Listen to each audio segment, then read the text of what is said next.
मंत्र से शुरुआत करते हैं। एक प्रेयर से शुरुआत करते हैं, छोटी सी है ना। कुछ हो या ना हो, बोलिए कुछ हो, मेरा मन दुर्बल ना हो,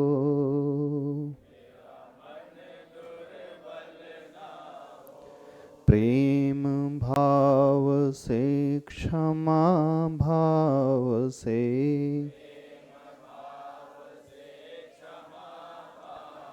समता में मेरा स्वभाव हो,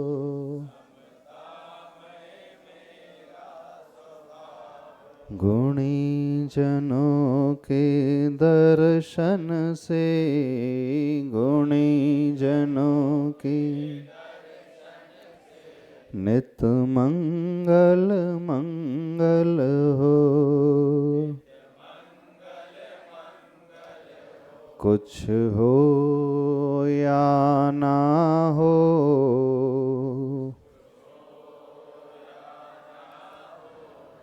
मेरे मन में पाप ना हो,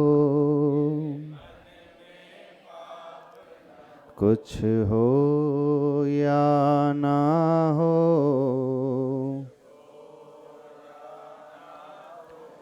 मेरे मन में छल ना हो,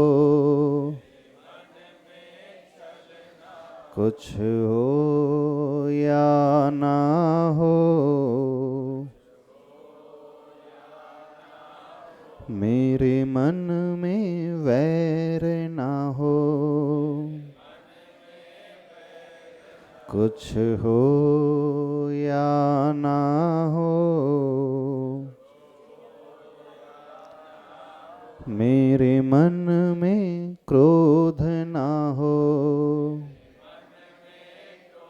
कुछ हो या ना हो,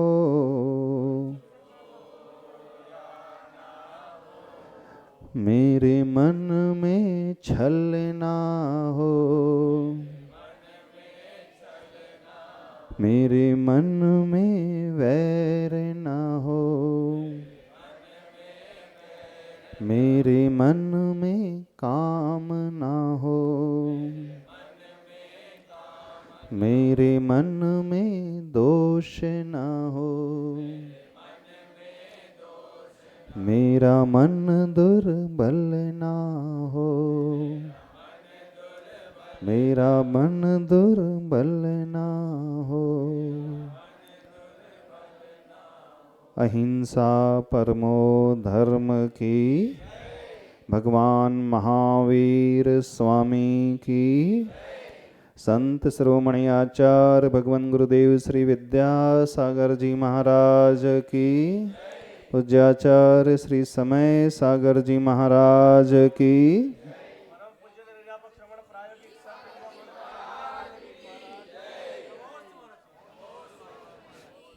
जो प्रेयर अभी की समझ में आई?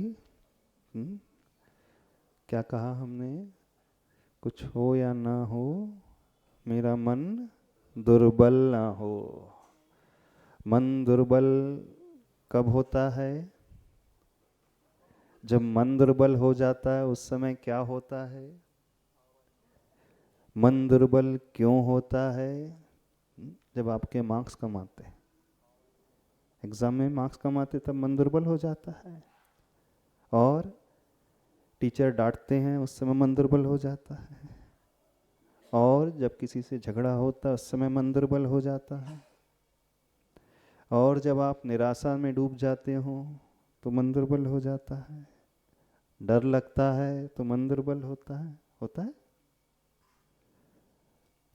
कुछ और भी कहा था उसमें, मेरे मन में पाप ना हो। पाप समझते हो? कोई बच्चा बताएगा पाप का कितने होते हैं? पाप का अर्थ क्या होता है? पाप का अर्थ होता है किसी को हर्ट करना, कोई गलत कार्य करना। अच्छा, जो आप अपने पेरेंट्स से छिपाते हैं वो पाप है। जो आप अपने टीचर से छिपाने की कोशिश करते हैं, गुरु से छिपाने की कोशिश करते हैं, वो सब पाप है। सारे बच्चे अपने मम्मी पापा से सारी बातें बता देते हैं, सारी बातें शेयर कर लेते हैं? नहीं शेयर करते। कौन सी बातें शेयर नहीं करते? कोई बताएगा? लाइक कौन सी बातें छिपा लेते हैं? जब आपके मार्क्स कम आते हैं अथवा पनिशमेंट मिलती है क्लास में। और कौन सी बात छिपाते हैं? क्लास बंक करके, ट्यूशन बंक करके कहीं खेलने चले गए हैं, अथवा लेट नाइट मोबाइल देखते रहे। और कौन सी बात छिपाते हैं?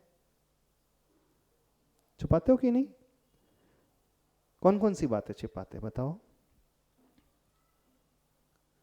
कौन सी गर्ल खड़े होकर बताएगी? किसी से झगड़ा हो जाता है तो छिपा लेते हो। और भी कुछ बातें होती हैं। जो जो बातें आप छिपाने की कोशिश करते हैं, समझना वो सब पाप है। और कौन कौन सी बातें पेरेंट्स से शेयर करते हैं, बताते हैं पापा को जल्दी जा करके? जब क्लास में अच्छे मार्क्स आते हैं तो छिपाते हो कि बताते हो? बताते हो। जब भी कोई अच्छा काम करते हो तो आप बताते हो, और जब भी कोई बुरा काम करते हो तो आप छिपाते हैं। ऐसे ही है ना? अच्छा, हमें कौन बताएगा कि स्टूडेंट लाइफ में बुरे काम कौन कौन से होते हैं? 11th के बच्चे हैं यहाँ पे? 10th क्लास के बच्चे कौन? 10th क्लास के बच्चे कौन है? 10th 11 के कौन कौन से बच्चे? हाँ थोड़ा, हाँ एक कॉर्ड ले, एक माइक दे देना। हाँ, क्या नाम है आपका? हाँ, घबराना नहीं, डरना नहीं। कौन सी स्कूल के बिलोंग कर रहे हैं आप? Foundation of education, mother's lab. उसका नाम, उसका फुल फॉर्म क्या होता है? अर्थ क्या है? माँ की गोद। माँ की गोद, बड़ा अच्छा नाम है। अच्छा, आपकी लाइफ में यानी आपकी एज में कौन कौन से काम गलत होते हैं? अपनी पढ़ाई से दूर भागना, पढ़ाई से दूर भागना, और उसके बाद गलत संगति करना, गलत फ्रेंडशिप करना। ताली नहीं हो जाए उनको बोलने। हाँ, जैसे कुछ लोग आजकल उनको शराब वगैरह की आदत लगती है, उन लोगों से दूर रहना। हाँ, और या फिर जो हमारे जीवन को बर्बाद करने में लगे हैं। कौन बर्बाद करता है आपके जीवन? जैसे कुछ मित्र होते हैं जो दो शत्रु जैसा काम करते हैं। जैसे कौन? पीते हो? अच्छा, कितने बच्चों ने सिगरेट कभी पी है? नहीं। बीड़ी? बीड़ी नहीं। तंबाकू? नहीं। कभी नहीं? नहीं। कभी नहीं पी? नहीं। कभी खाई भी नहीं? नहीं। अच्छा, कितने बच्चों ने अपने पेरेंट्स को हर्ट किया? हर्ट हुए हैं, कम मार्क्स आते हैं तब होते हैं। हाँ, हर्ट किया है। हाँ। कैसे हर्ट करते हैं माता पिता को? कम मार्क्स आते हैं या ज्यादा मोबाइल कभी देख लेते हैं। अच्छा अच्छा, ज्यादा मोबाइल देख लेते हो? कभी कभी। तो ज्यादा की डेफिनेशन कितनी? 4 से 5 घंटे। 4 से 5 घंटे? 4 से 5 घंटे देखे आप लोगों ने कभी? हाँ, गर्मी की छुट्टियों में। गर्मी की छुट्टी में क्या देखते हो? Web series? नहीं। तो यूट्यूब वगैरह। यूट्यूब में क्या देखते हो? ऐसे पॉडकास्ट हो गए। पॉडकास्ट देखते हो? और हनुमान चालीसा देखते होंगे? हनुमान चालीसा? हाँ, भजन सुनते हैं। भजन सुनते हो? और मूवीज कौन सी देखते हो? मूवीज तो नहीं देखते। और ऐसी वैसी मूवी, एडल्ट मूवीज? नहीं। ऐसे वैसी? नहीं। स्पोर्ट्स? हाँ, स्पोर्ट्स देखते, क्रिकेट। और सोशल मीडिया में? सोशल मीडिया ज़्यादा यूज़ नहीं करते। अच्छा, मोबाइल के बेनिफिट्स क्या हैं? मोबाइल के बेनिफिट्स ये है कि हम दुनिया से कनेक्ट रह पाते हैं, न्यूज़ मिलती है सारी। दुनिया से कनेक्ट रहते हैं। और उसके साइड इफेक्ट्स क्या है? साइड इफेक्ट ये है कि हमें, हमारे ऊपर है, हम उसको कैसा यूज़ करते हैं। हाँ, तो आपने कैसे यूज़ करते लोग सारे? अच्छा, मोबाइल के बेनिफिट ज़्यादा है कि साइड इफेक्ट ज़्यादा है? साइड इफेक्ट्स ज़्यादा है। क्या क्या होता है मोबाइल ओवर यूज़ करने से? मोबाइल ओवर यूज़ करते हैं तो हमारी मेंटल हेल्थ पे। अच्छा, मेंटल हेल्थ में प्रॉब्लम आने लगता है। मेंटल और हेल्थ, फिजिकल हेल्थ खराब फिजिकल हेल्थ में क्या होता है? दुर्बलता आती है, दुर्बलता शरीर आती में, घर है। में बैठे रहते हैं, बाहर निकलते दिन भर नहीं। घर में बैठे रहते हो, हाँ, खेलते नहीं हो, क्रिकेट वगैरह कुछ नहीं खेलते, गेम्स नहीं खेलते हैं। हाँ, और क्या क्या प्रॉब्लम होता है? आंखों की अच्छा, प्रॉब्लम आंखों होती को भी जाती प्रॉब्लम है। होता है। और हम्म, जब मोबाइल देखते रहता है तो उसका एक एडिक्शन उसे लगता चला जाता है। ऑनलाइन गेम्स भी खेलते हैं मोबाइल में बच्चे लोग। हाँ, खेलते हैं। हाँ, कुछ पैसे भी चुरा लेते होंगे, हैकिंग भी कर लेते होंगे। हाँ, पैसे भी ट्रांसफ़र हो जाते हैं। और जब वो देखते हैं, मान लीजिए 3 घंटा देख रहे हैं, तो उसका हैंगओवर कितने घंटे बना रहता है? जो आपने देखा उसके संस्कार कितनी देर तक बने रहते हैं? पूरे दिन भर पूरे चलते दिन हैं। भर। अब दिन भर 3-3 घंटे देखते रहोगे तो दिन भर वही सूझेगा, और क्या सूझेगा? उससे आँख की बीमारी हो जाती है। उससे सबसे बड़ा नुकसान है, हमारा कंसंट्रेशन नहीं रहता है। फोकस वो बच्चा कभी नहीं रह पाएगा, वो अच्छे से स्टडी कर ही नहीं पाएगा, उसका डिस्ट्रैक्शन बार बार उस ओर होता रहेगा। मोबाइल का और नुकसान है, उससे जो रेडिएशंस निकलते हैं, brain cancer, brain tumour mobile से होने लगे हैं। हार्ट की समस्या मोबाइल से होने लगी। जो गर्ल्स हैं, फीमेल्स हैं, कमर के नीचे मोबाइल रखती हैं तो किडनी की प्रॉब्लम उन्हें होने लगी हैं, यूटेरस की प्रॉब्लम होने लगी है। बहुत सारी समस्या, ओबेसिटी की प्रॉब्लम, मोटापा उससे आने लगा है। फिजिकल हेल्थ नहीं रह पाती है, मेंटल हेल्थ नहीं रह पाती है, और एंजाइटी लेवल यानी चिंता उनकी बढ़ते चले जाती है। जानते हो ना सब? तो फिर भी क्यों यूज़ करते हो? पढ़ाई के लिए भी यूज करते नहीं, हैं। पढ़ाई के लिए नहीं है, दूसरे कार्यों में। दिल है कि मानता नहीं? हाँ, बार बार वही याद करते रहता है। देखिए, आप जिस एज में हैं, आप टीनेजर्स हैं ना, 13, 14, 15, 16 ईयर्स के हैं। ये एज एक ऐसी एज होती है, यदि इस एज में आप इधर उधर भटक गए तो आपका पूरा जीवन बर्बाद हो जाएगा, जीवन में कुछ नहीं कर पाओगे। और इस एज में आपने अपने आप को यदि संभाल लिया तो आपका भविष्य बहुत उज्जवल, बहुत सुंदर बन सकता है। आपने अपने लाइफ में कोई रोल मॉडल सिलेक्ट किया है? रोल मॉडल विराट कोहली है। विराट कोहली। क्रिकेट खेलते हो? हाँ, शौक है खेलने। रोल मॉडल जिंदगी का होना चाहिए, जिसे देख कर के आपको हमेशा विचार आए कि मुझे वह बनना है, उस जैसे बनना है। पर कैसे संभव होगा वहां तक पहुंचने के लिए? ये तब संभव होगा जब हर स्टूडेंट, हर व्यक्ति अपनी कमियों का पहले आकलन करना सीखेगा। कभी अपनी कमियों का आकलन करते हो आप? कौन कौन सी वीकनेसेस हैं आपकी? एक बहुत अच्छा सूत्र आप सब बच्चों को देते हैं, अपना स्वॉट एनालिसिस करना। SWOT। S stands for strength, W stands for weakness, O stands for opportunity and T stands for threats। यानी आपकी स्ट्रेंथ्स कौन कौन सी हैं, आपकी अच्छाई कौन कौन सी हैं, उसे देखो। उससे इम्पोर्टेंट आपकी वीकनेसेस कौन कौन सी, कमजोरी कौन कौन सी है। तीसरा पॉइंट है अपॉर्चुनिटी, आपके जीवन में भविष्य में कौन कौन सी संभावना है। और चौथा है पॉइंट थ्रेट्स, यानी खतरे कौन कौन से हैं जो आपको रास्ते से भटका सकते हैं। तो कितने बच्चे अपनी वीकनेस का एनालिसिस करते हैं, अपनी कमियां कभी देखी है आप लोगों ने? कोई बच्चा बता सकता है उसकी कमी कौन कौन सी है? आप बताओगे आपकी कमी कौन कौन सी? Yes sir, inconsistency. Inconsistency, consistency नहीं रख पाती हैं। और स्ट्रेंथ नहीं, कंपनी, अभी कंपनी की बात, कमी की बात बताइए पहले, स्ट्रेंथ की तो छोड़ दीजिए अभी। क्योंकि जब तक हम कमी को नहीं देखेंगे, हम अपने में इम्प्रूवमेंट कभी नहीं ला सकते, अपना विकास नहीं कर सकते। जैसे कोई गाड़ी चलाते हैं, उसमें लीकेज पॉइंट हो जाता है तो पहले लीकेज पॉइंट को देखा जाता है, जहाँ से पेट्रोल लीक होता है। यदि वह ठीक नहीं किया जाए तो आप कितना भी पेट्रोल भराते जाओ गाड़ी में, वो गाड़ी आगे चलेगी नहीं ज़्यादा। तो ऐसे ही हमारे जीवन में जैसे एक नाव होती है, a small leakage can sink a great ship.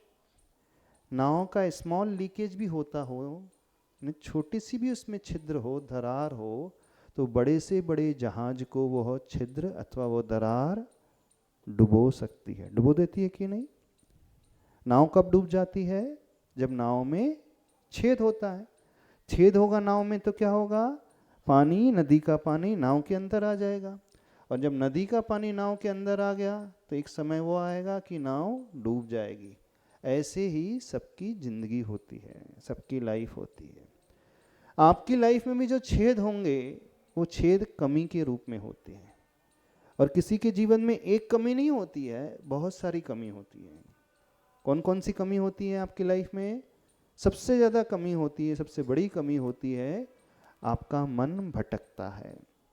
मन भटकता है ना? कहाँ भटकता है? क्योंकि इस एज में कौन कौन से विचार आते हैं? मैं अच्छा दिखूं, हैंडसम नज़र आऊं, ब्यूटीफुल नज़र आऊं। और कौन से विचार आते हैं? घूमने के विचार आते हैं। और कौन से विचार आते हैं? खेलने कूदने के विचार आते हैं। और कौन से विचार आते हैं? कुछ तो भी नया ट्राई करना है, सबके सामने अपना इम्प्रेशन क्रिएट करना है, ऐसा विचार आता है ना, मैं कुछ अलग हट करके नज़र आऊं। तो अलग हट करके नज़र आने के लिए कुछ दूसरे कार्य भी करने लगता है। तो इस एज में दूसरों को दिखाने का भाव पैदा होता है, एन्जॉयमेंट का भाव पैदा होता है। अभी आपको माता पिता अच्छे नहीं लगेंगे, आपको कौन अच्छे लगेंगे? दोस्त अच्छे लगेंगे, उनके साथ घूमना फिरना, खेलना कूदना। और सबसे अधिक जो है अपनी लाइफ को स्पॉइल करने वाला जो होता है, मोबाइल से ही लगे रहना, जुड़े रहना। तो ये जो पॉइंट्स होते हैं ये हमें भटकाने वाले होते हैं, हमें नीचे की ओर लेकर के जाते हैं। तो जैसे उस नाव में एक छेद होता है तो वो नाव को डुबो देता है, और जिस नाव में 4-5 छेद होंगे तो वो और जल्दी डूब जाएगी। अब ऐसे ही किसी बच्चे के जीवन में 4-5 कमियां होंगी तो वो बहुत जल्दी स्पॉइल हो जाएगा, बर्बाद हो जाएगा। बर्बाद हो जाएगा इन द सेंस वो लाइफ में कुछ कर नहीं पाएगा जो करना चाहता है। जो उसने एम डिसाइड किया अपने जीवन का, उस एम को वह अचीव नहीं कर पाएगा, अपने उद्देश्य को वह पूरा नहीं कर पाएगा। तो हमारे उद्देश्य को पूरा करने में हमारे भटकाने वाले जो साधन होते हैं वो हमारी कमियां होती हैं, जिसे कहा जाता है बैड हैबिट्स। बैड हैबिट्स होती ना? कौन कौन सी बैड हैबिट्स होती हैं? सुबह लेट उठना, सुबह लेट उठना, काम चोरी करना, काम चोरी करना, और बड़ों से दुर्व्यवहार करना, बड़ों से दुर्व्यवहार करना, और गलत खाना, सही भोजन नहीं करना, सही टाइम पर भोजन नहीं करना, और कुछ नशे के आदी हो जाना, ये भी होती बैड हैबिट्स। गलत तरीके से किसी से बात करना और भी होती है। जो सबसे खतरनाक बैड हैबिट्स होती हैं स्टूडेंट लाइफ में, एक होती है नशे की। अभी नहीं, जैसे आप 12th पास होकर के बाहर जाओगे ना पढ़ने के लिए, उस समय नशे की लत लगने लगती है। नए नए बच्चे मिलेंगे, आपको ऑफर करेंगे, ट्राई करके देखो, एक कश लेकर के देखो सिगरेट का। तो एक हैबिट होती है सबसे खतरनाक जो होती है, शराब की और नशे की। दूसरी बैड हैबिट होती है जुआ खेलने की। आजकल बच्चे ऑनलाइन जुआ खेलने लगे हैं, आईपीएल में सट्टा लगाने लगे हैं, करते हैं ना? करते हैं कुछ।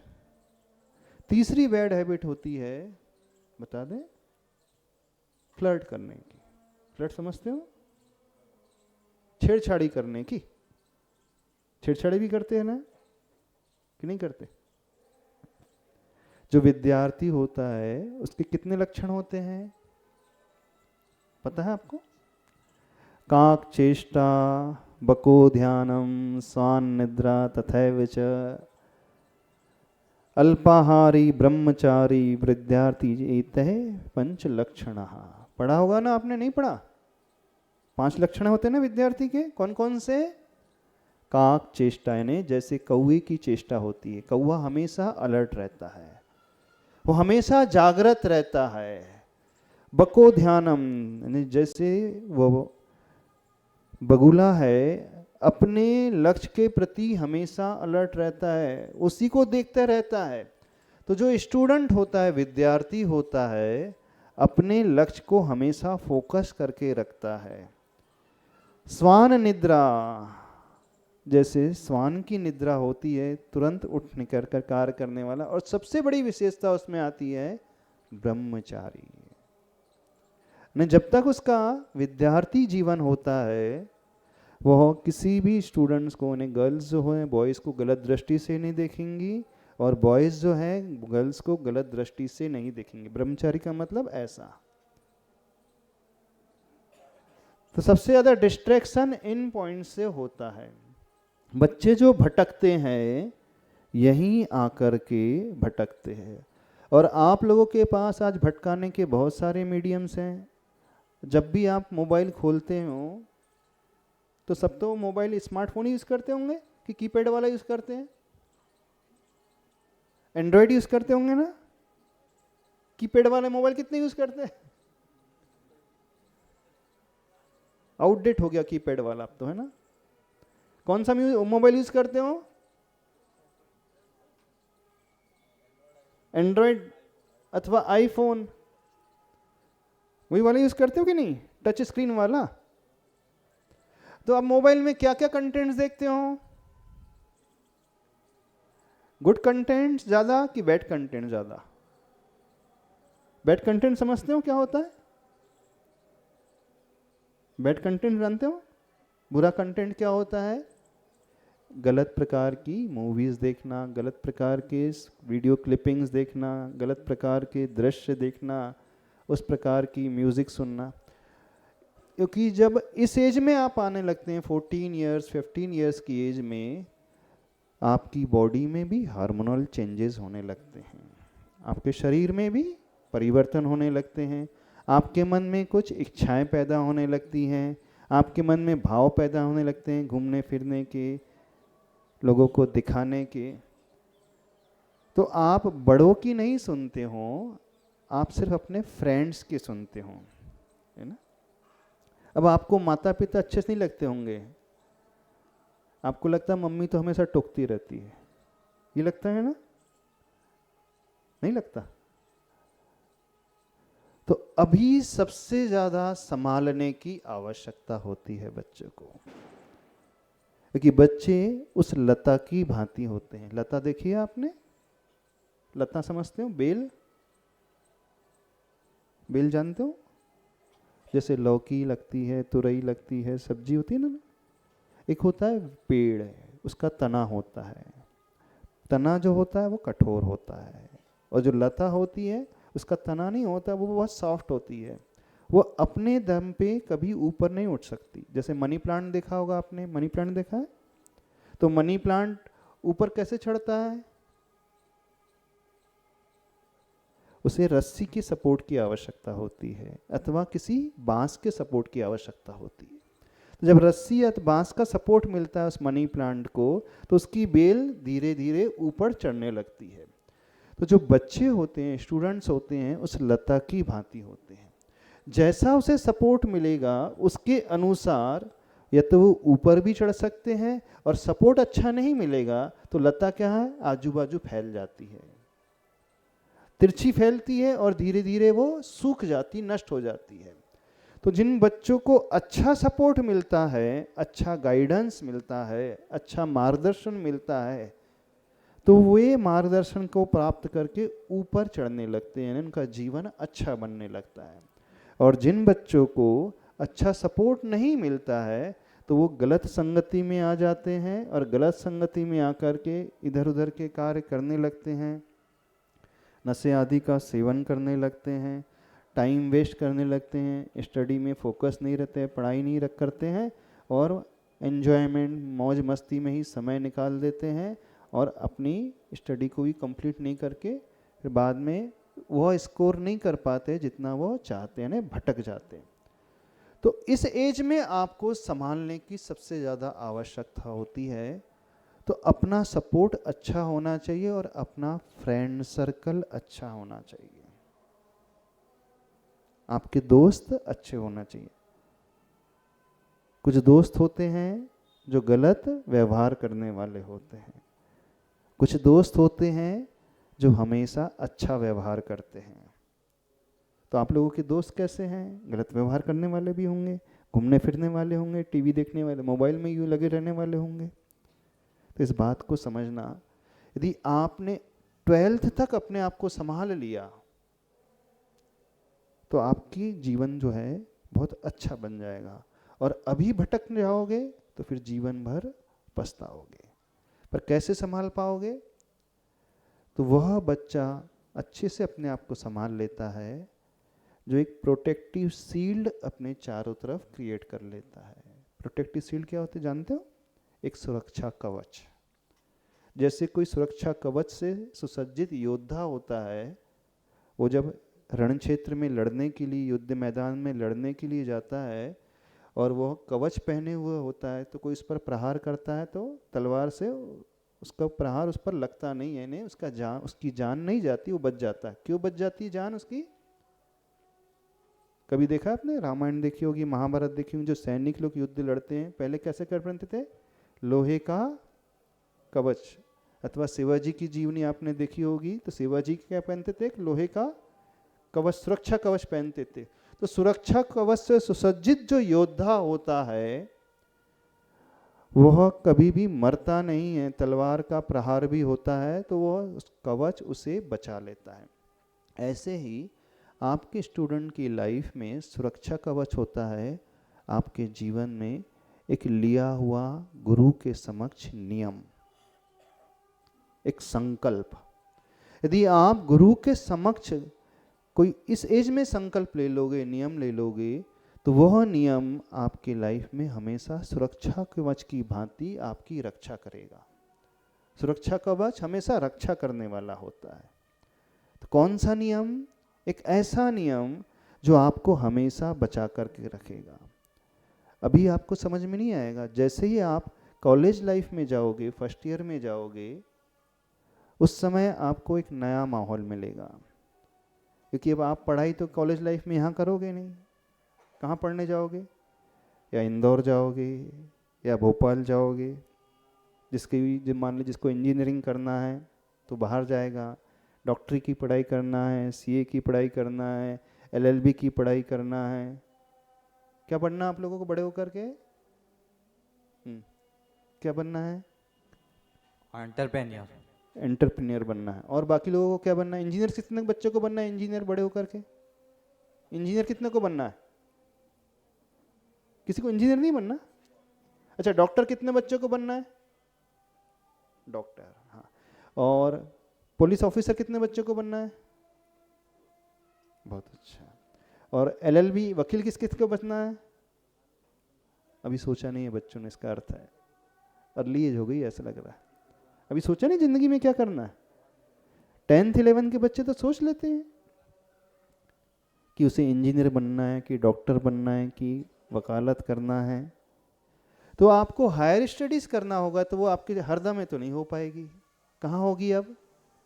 12वीं के बाद कहाँ पढ़ने जाओगे आप लोग? नहीं बताइए, आप लोग कहाँ जाओगे 12वीं के बाद? कौन से शहर में जाओगे ना? कौन से शहर में? या तो भोपाल जाओगे, या इंदौर जाओगे, पूना जाओगे, दिल्ली जाओगे, मुंबई जाओगे, कोटा जाओगे। कहाँ जाओगे?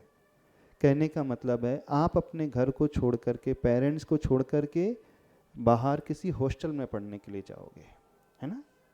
अब जैसे ही बच्चा हॉस्टल में जाता है उसे पूरी आज़ादी मिल जाती है, कोई रोकने टोकने वाला रहता नहीं, मम्मी पापा रहते नहीं है। अब उससे नए दोस्त मिलने लगते हैं। हमारी बात ध्यान से सुनना बच्चे लोग, उससे नए नए दोस्त मिलेंगे। अब फर्स्ट ईयर में जाएगा, कॉलेज लाइफ में जाएगा, तो जो नए नए दोस्त होते हैं उन्हें उनके सीनियर्स कुछ ऑफर करते हैं। क्या ऑफर करते हैं? सिगरेट पीने के लिए ऑफर करेंगे, बियर पीने के लिए ऑफर करेंगे। अथवा तंबाकू का ऑफर करेंगे, अथवा कुछ ऐसे भी होते हैं, एक पुड़िया होती है ड्रग्स जिसे कहा जाता है, वो भी ऑफर करेंगे। और वो क्या कहेंगे आपको, देखो जिंदगी एक ही बार मिलती है, और जिंदगी में जब एक बार मिली है तो सब कुछ करके देख लेना चाहिए, फिर बाद में पछतावा नहीं होना चाहिए। तो जो लाइफ मिली है उस लाइफ को एंजॉय करके देखो, सब कुछ ट्राई करके देखो। जब सारे दोस्त इस प्रकार के होते हैं और जो बच्चा संस्कारित है तो वो अलग थलग पड़ जाता है, तो टेंशन में आने लगता है। फिर अन्य फ्रेंड्स को देख करके वो भी सिगरेट का कस लेकर के ट्राई करता है, एक बार वो बियर का भी ट्राई कर सकता है, तंबाकू का भी ट्राई कर सकता है, अथवा नशे की भी ट्राई कर सकता है। शुरुआत जो होती है नशे की ट्राई करने से, और धीरे धीरे फिर उनका एडिक्शन उसे लगता चला जाता है। तो वह बच्चा इससे बचा रहेगा जो गुरु के सामने एक नियम ले लेता है, संकल्प ले लेता है। नियम समझते हो, प्रण प्रण तो समझते हो ना, रघुकुल रीत सदा चली आई, प्राण जाए पर वचन न जाए, यानी प्रण अथवा वचन न जाए। तो गुरु के समक्ष जो वचन ले लेते हैं वो हमेशा अडिग रहते हैं, कभी भटकते नहीं हैं, कोई उन्हें फंसा नहीं सकता है। तो आज गुरु के समक्ष एक वचन लोगे आप लोग, लेने को तैयार हो? कौन सा नियम लेना है? अपनी लाइफ में कभी भी शराब का सेवन नहीं करेंगे। कितने लोग तैयार हैं? हाथ खड़े करें। दूसरा, वेरी गुड, कोई भी नशे का सेवन नहीं करेंगे, चाहे सिगरेट हो, चाहे बीड़ी हो, चाहे ड्रग्स हो। कितने लोग नियम लेने को तैयार हो? क्या नियम? जोर से बोलिए। नशे का सेवन नहीं करेंगे। तीसरा नियम, अपनी लाइफ में कभी जुआ नहीं खेलेंगे। जुआ तो समझते हो कि नहीं? क्या होता है जुआ?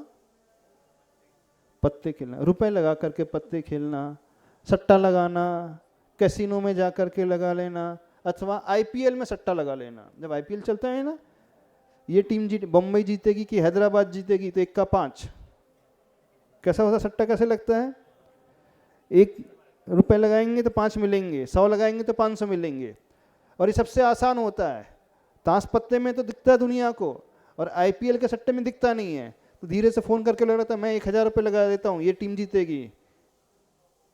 तो इसमें भटकने की संभावना, हमने ऐसे बहुत सारे कॉलेज के बच्चे देखे हैं जो सट्टा लगाने लगे हैं और वह बर्बाद हो जाते हैं, और फिर धीरे धीरे उन्हें चोरी करने की आदत पड़ जाती है। कौन सी आदत पड़ जाती है? क्योंकि पैसे उन्हें देना है। तो जब नशे की लत लग जाती है तो पैसे से नशा खरीदते हैं, तो फिर वो घर में चोरी करने लगते हैं, मौके पॉकेट से, बैग से पैसे निकाल लेंगे। ऐसे भी बच्चे देखे हैं, माँ के जेवरात को लेकर के बेच देते हैं, जिनकी हार को, सोने के हार को बेच देते हैं, और उस पैसे से फिर वो नशा भी करते हैं और जुआ भी खेलते हैं। तो आप आज नियम ले लोगे तो आप हमेशा सुरक्षित रहोगे। तो किसी भी कंडीशन में जुआ नहीं खेलेंगे। कितने बच्चे नियम लेने को तैयार हैं? हो जाएगा पक्का, गारंटी, प्रॉमिस कर रहे हो? पर नियम जो है गुरु के समक्ष लिया है तो उसे तोड़ना नहीं है। प्राण जाए पर, एक चीज और कह दें, जब तक पढ़ाई कर रहे हैं और जब तक विवाह नहीं हो जाता है तब तक के लिए, तो जय कुमार, इनके समझ में आ रहा है जो हम कह रहे हैं? ब्रह्मचारी, ब्रह्मचारी का मतलब बॉयफ्रेंड और गर्लफ्रेंड नहीं बनाएंगे। अब समझ में आ जाएगा। कितनी गर्लफ्रेंड है तुम्हारी? नहीं है? अच्छा, बॉयफ्रेंड तो होंगे आपके। बॉयफ्रेंड गर्लफ्रेंड का अर्थ क्या होता है? गलत दृष्टि से किसी को देखना, मिसबिहेव करना, फ्लर्ट करना, छेड़खानी करना। इसका अर्थ समझते हो कि नहीं समझते हो?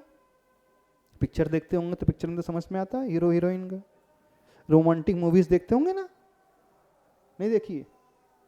वैसे आजकल के 8th क्लास के बच्चे सब इतने हाई फाई हो गए हैं, सब समझते होंगे कि जो टीचर बैठे हैं, आचार्य प्राचार्य महोदय बैठे हैं, हमें हरदा की जानकारी नहीं है। यहाँ के बच्चों के IQ लेवल और सोचने का तरीका कहाँ तक हो गया है।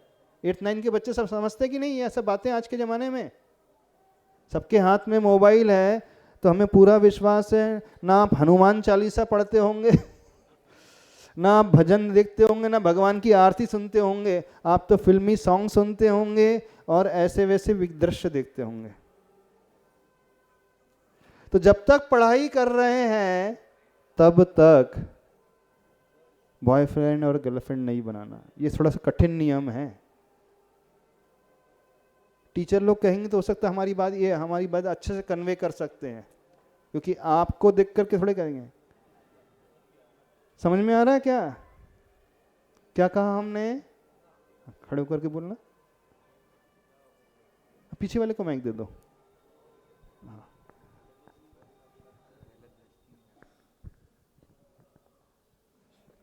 कभी किसी को गलत दृष्टि से नहीं देखेंगे। गलत दृष्टि का अर्थ क्या होता है? किसी को अच्छे तरीके से न देखना या फिर उसके बारे में बुरे विचार। जैसे आप अपने घर में बहनों को देखते हैं उस दृष्टि से देखना, बस। जैसे आप अपने घर में भैया को देखते हैं उस दृष्टि से देखना, क्योंकि याद रखना सामने वाला भी किसी की बहन है अथवा किसी का भाई होता है। और नशे का सेवन नहीं करना है। और जुआ कभी नहीं करना है। जुआ कभी नहीं खेलना है। कभी नहीं करना, कभी कभी खेलना। नहीं, कभी भी नहीं खेलना है। कभी भी नहीं खेलना। हाँ। और सभी बच्चों को एक कार्य करना है, घर जा कर के अपना अपना स्वॉट एनालिसिस करना है। अपनी कमजोरियां कौन कौन सी हैं उसे लिखना है पेपर में, और फिर जा कर के पेरेंट्स के सामने रखना है कि ये मेरी कमजोरी है, मैं इन कमजोरियों को दूर करना चाहता हूं। और आपके जीवन में थ्रेट्स कौन से हैं, खतरे कौन कौन से आ सकते हैं? तो खतरे हमेशा आते हैं एक फ्रेंड सर्कल से, गलत फ्रेंड सर्कल से, और एक मोबाइल से।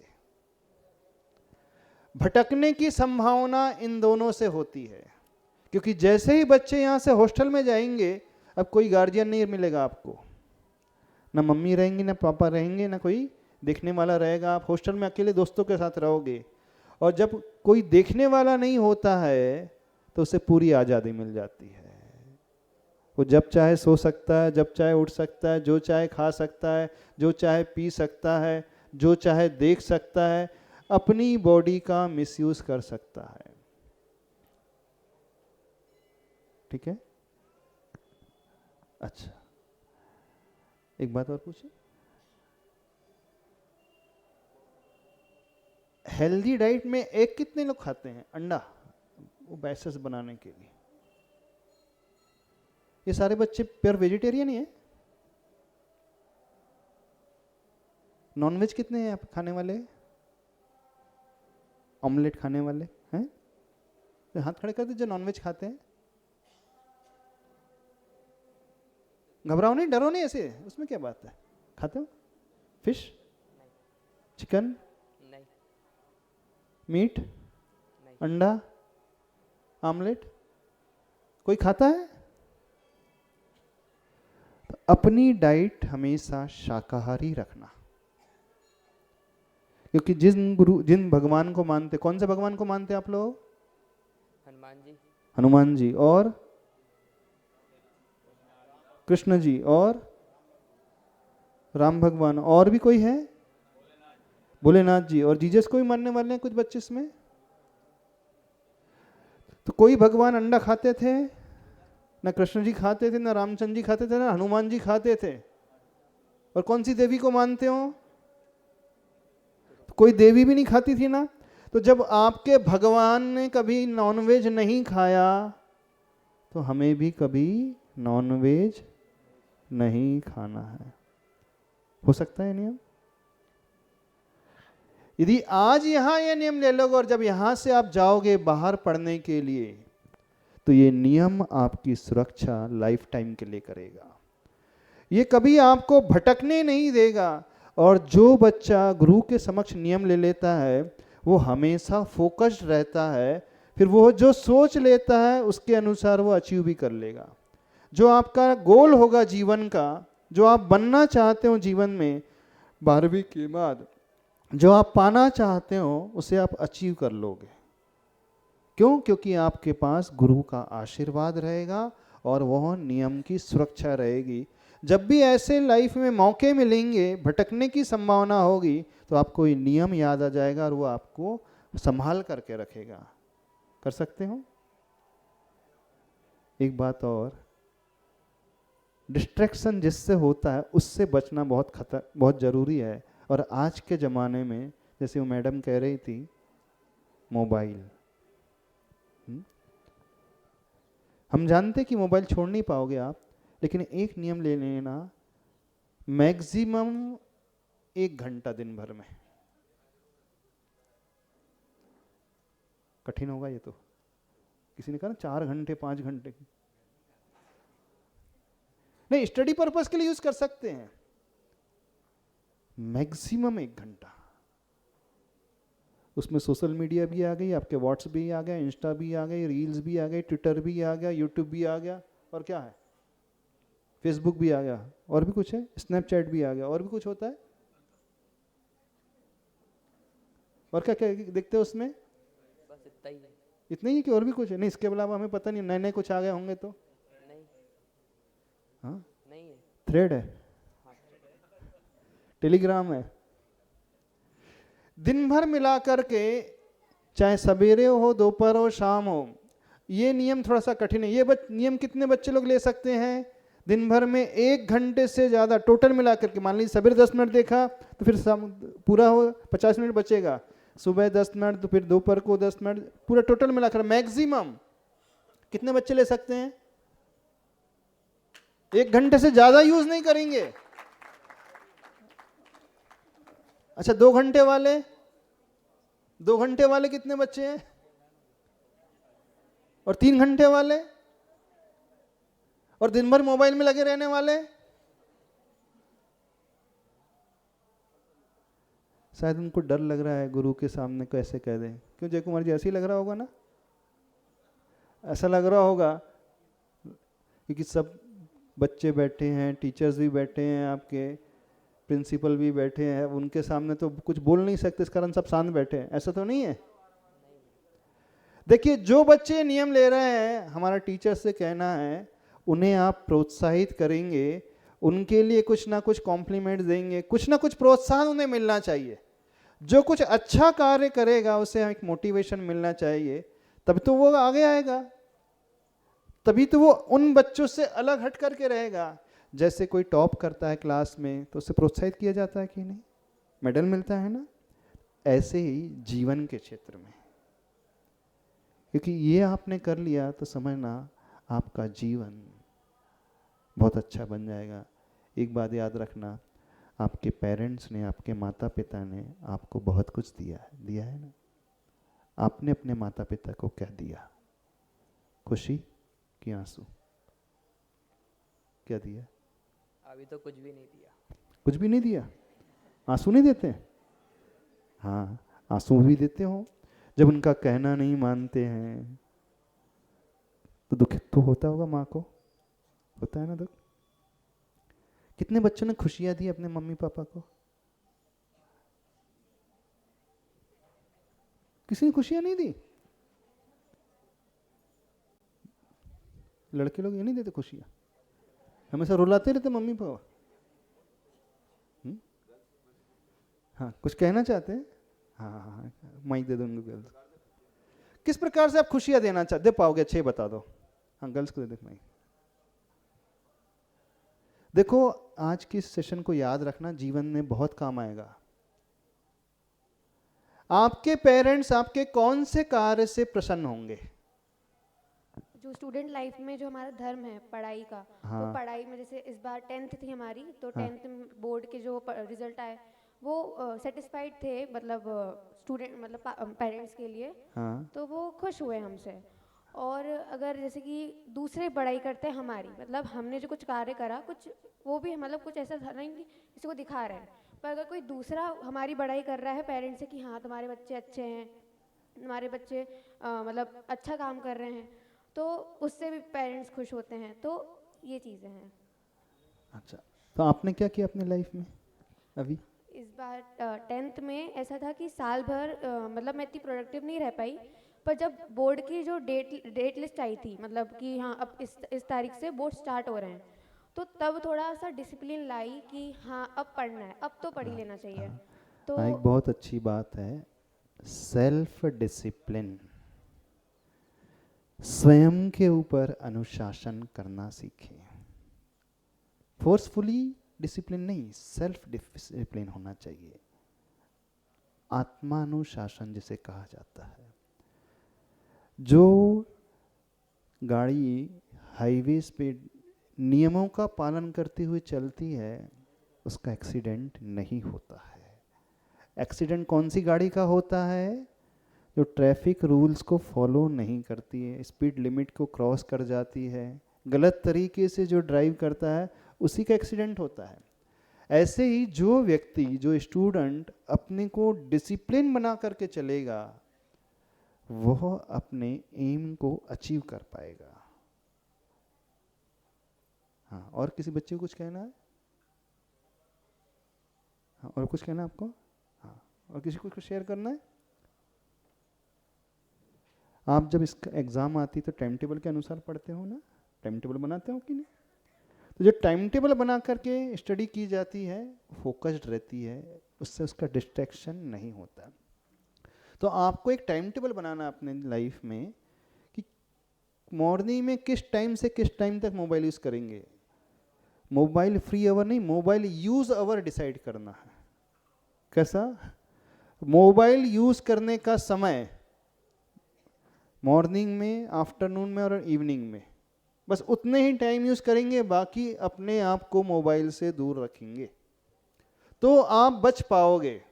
बड़ों से भी कह रहे हैं जो दिन भर मोबाइल में लगे रहते हैं, हाँ, मोबाइल यूज आवर डिसाइड करो, कम से कम उसके अलावा आप उससे बचे रहोगे, अदरवाइज आप भी फंसते चले जाओगे। बच्चों को ये बात अभी समझ में नहीं आएगी, जब बाहर निकलेंगे तब समझ में आएगी। समझ में आ रहा है ना? तो कौन कौन से नियम हो गए हैं आज? याद रहेंगे नियम? कौन कौन से नियम?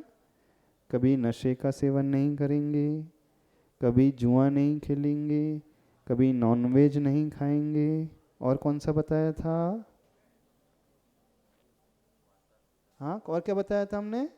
बताइए। ब्रह्मचारी का पालन करेंगे। ब्रह्मचर्य का पालन, यानी गलत दृष्टि से किसी भी अपोजिट जेंडर को नहीं देखेंगे, और माता पिता को खुशियां देना है। दे पाओगे? तो सब एक संकल्प, एक गोल सोच लेना कि मैं अपने मम्मी पापा को खुशियां किससे दे पाऊंगा अथवा दे पाऊंगी। तो कुछ ऐसा कार्य अपने जीवन में करना जिस कार्य को देख करके आपके माता पिता को प्रसन्नता हो। एक बात हमने लास्ट टाइम कही थी, हर बच्चा अपने माँ बाप के नाम से जाना जाता है। जीवन में कुछ ऐसा करो कि आपके नाम से आपके माँ बाप जाने जाएं।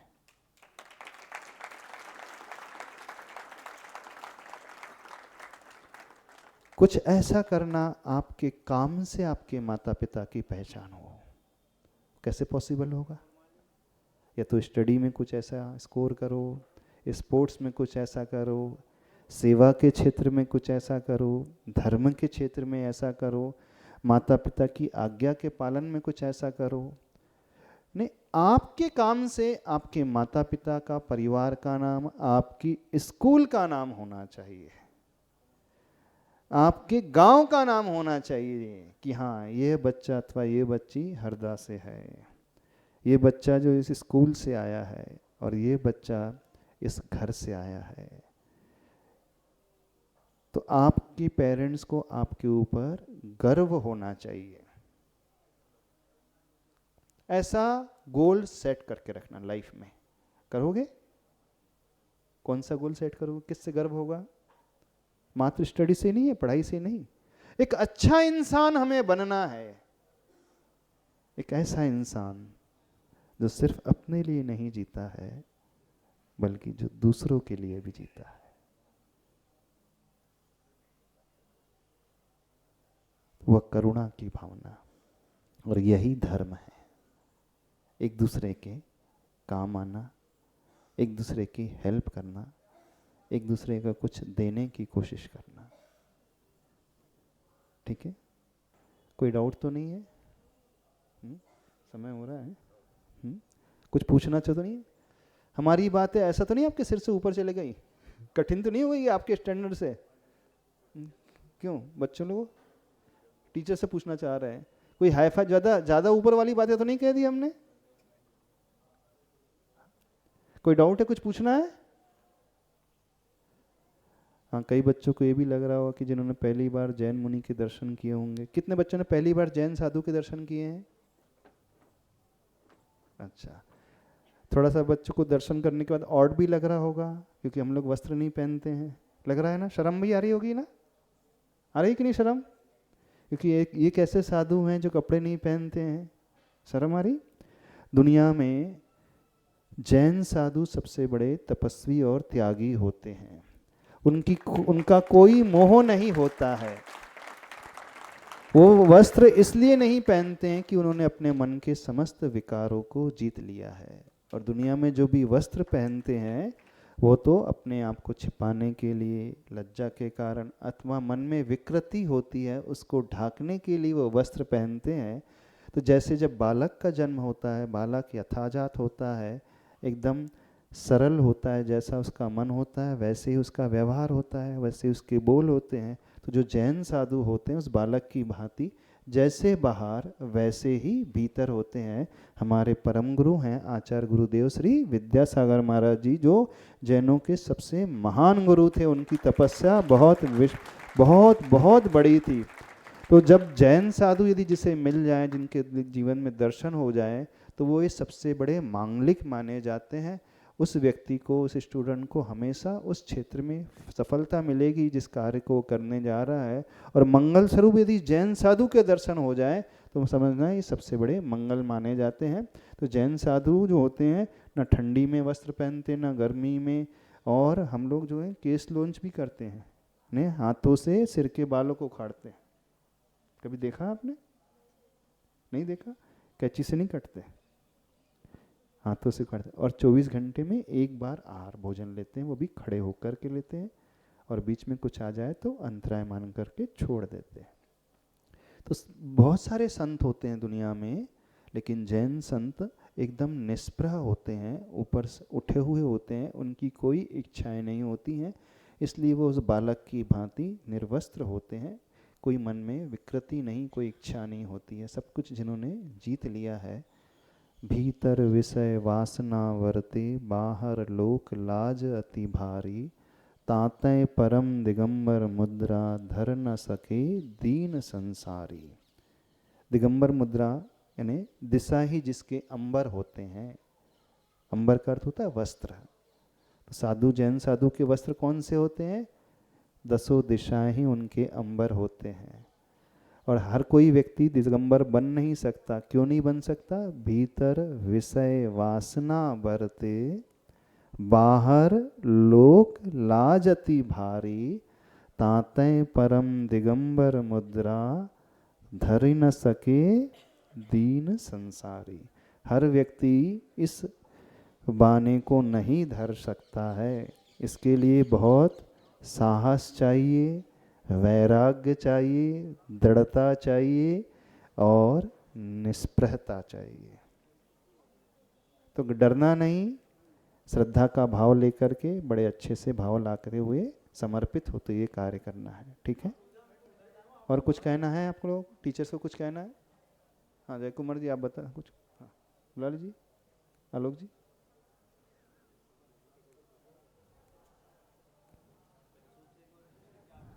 कोई क्वेश्चन तो नहीं पूछना है बच्चों लोगों?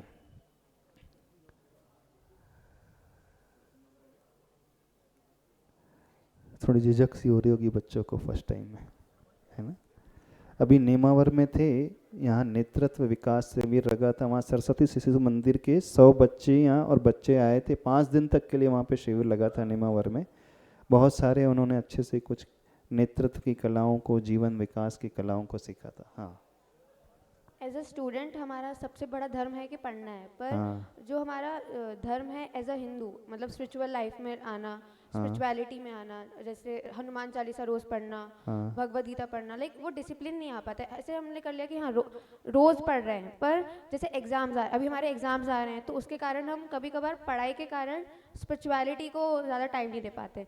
सुबह सुबह रेडी होकर स्कूल आना पड़ता है, तो हम जो सुबह का जो टाइम रहता है उसको में बस हमें रेडी होकर आना होता है। तो हम सुबह को जो जैसे कि भगवान को नहलाकर उनकी पूजा करके या फिर सुबह सुबह हनुमान चालीसा पढ़कर आए, वो नहीं हो पाता। मतलब ऐसा है कि हमें अभी इस एज में, स्टूडेंट लाइफ में, आपका धर्म मात्र पढ़ाई ही करना है। पढ़ाई कर लिया अच्छे से तो आपने सारा धर्म हो जाएगा, उसकी चिंता नहीं करना। जब छुट्टी हो तो वो बाद में हो जाएगा, उसकी चिंता नहीं करना। बहुत अच्छा। और जो नियम है वो याद रखेंगे ना सभी, तो गुरु के सामने अपने नियम लिए संकल्पित हो जाना है, ठीक है। हाँ,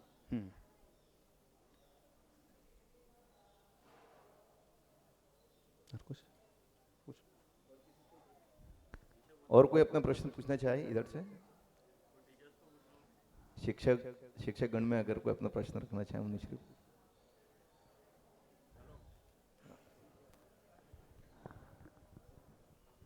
अभी जैसा कि मुनि जी ने बताया, नेमावर में हमारा एक शिविर लगा था, पंचदिवसीय नेतृत्व विकास शिविर। उसमें नर्मदा जी के तट पर मुनि जी का एक बहुत अच्छा प्रवचन हुआ था और काफ़ी उसको मैंने भी अपने जीवन में उतारने का प्रयास किया कि आभार का भाव, ग्रेटिट्यूड की हाँ, भावना कैसे हर होनी व्यक्ति, हर बच्चा लाए अपने जीवन में, जो ऊपर उठना चाहता है, आगे बढ़ना चाहता है।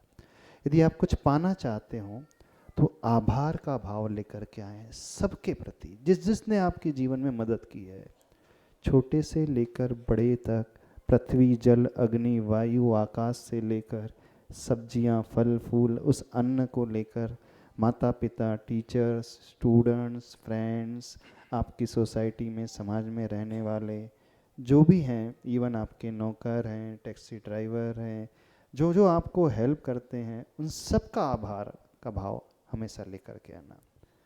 थिंग्स एंड थैंक, 2 वर्ड हैं जो ज़िंदगी को बहुत अलग बना देते हैं। One is think, other is thank. Think यानी सोचना और थैंक यानी धन्यवाद देना। ये 2 शब्द ऐसे हैं जो ज़िंदगी को बहुत ऊंचाई पर लेकर के आते हैं। तो कोई भी कार्य करने के पूर्व वन शुड थिंक, पहले सोचें, और जब कार्य हो जाए तो उसको थैंक्स अवश्य कहें। पूरे 1 घंटे का प्रवचन हुआ था आभार के भाव पर। बहुत अच्छा भैया बहनों को उस समय लगा भी था। धन्यवाद।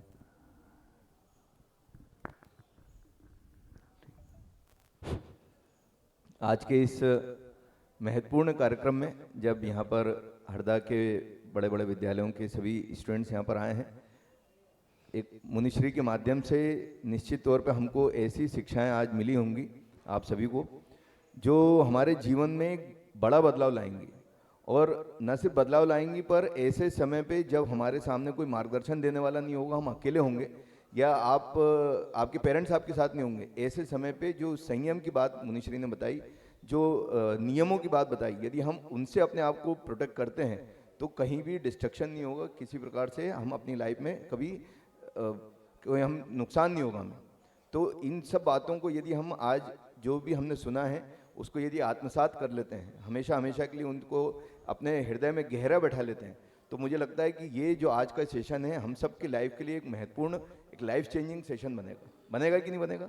यदि बनेगा, आप इस बात से स्वीकार करते हैं तो एक बार जोरदार करतल ध्वनि के साथ आज के सेशन में सबसे पहले मैं, जैसे अभी अंत में हमको बात सुनने को मिली ग्रेटिट्यूड, तो इस कार्यक्रम के लिए मुनिश्री के प्रति हम सभी का आभार कि आज आपकी मंगलमयी देशना को हम सब ने श्रवण किया, खासकर स्टूडेंट्स ने यहाँ पर श्रवण किया।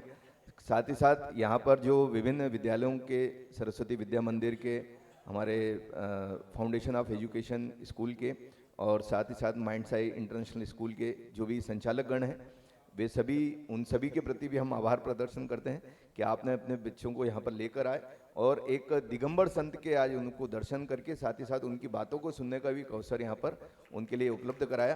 क्योंकि ऐसा बहुत कम होता है, हरदा में तो ऐसे सेशन बहुत ही कम हुए जब किसी दिगंबर संत के सामने स्टूडेंट्स आए हों, ऐसा अवसर कम मिला है। पर आज इस अवसर को कुछ कम समय में हमने यहाँ पर बताया और आप सभी ने उसके लिए स्वीकृति प्रदान करते हुए बच्चों को यहाँ पर लेकर आए, इसके लिए भी हरदा जैन संस्था आप सभी का आभारी हैं। और निश्चित तौर पर बच्चों के भी हम आभार प्रदर्शन करते हैं कि आप भी यहाँ पर आए और यहाँ पर जब आए हैं तो यहाँ की जो बातें हैं उनको आपने आत्मसात किया होगा, ग्रहण किया होगा और सब याद रखेंगे नियमों को। हमारे लाइफ के लिए अच्छे नियम हैं कि नहीं है? ऐसे ही नियम हम भी जब बचपन में थे तो हमको भी ऐसे कुछ नियम मिले थे, तो उसका भी एक लाइफ में बहुत असर हुआ था, जिसको प्रैक्टिकल तरीके से मैं नहीं बता सकता कि कितना प्रभाव पड़ा था। पर आज जिन संत की हमने बातें सुनी वो प्रैक्टिकल संत हैं, प्रैक्टिकल तरीके से अपनी बातों को रखते हैं और उसी तरीके से प्रैक्टिकल तरीके से धर्म को कैसे जिया जाता है उन बातों को आपके बीच में रखा। पुनः एक बार आप सभी का आभार, मुनिश्री का विशेष आभार। और हमारे बीच में भोपाल सोनागिर से पधारे हुए भोपाल सोनागिर जैन समाज के अध्यक्ष श्री नरेंद्र जी भाई साहब हैं, आप भी आएँ और मुनिश्री को श्रीफल निवेदित करें।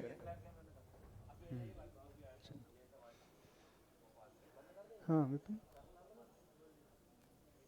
इसके उपरांत अब मुनिश्री की आहारचर्या होंगी और जैसा कि अभी आपको बताया कि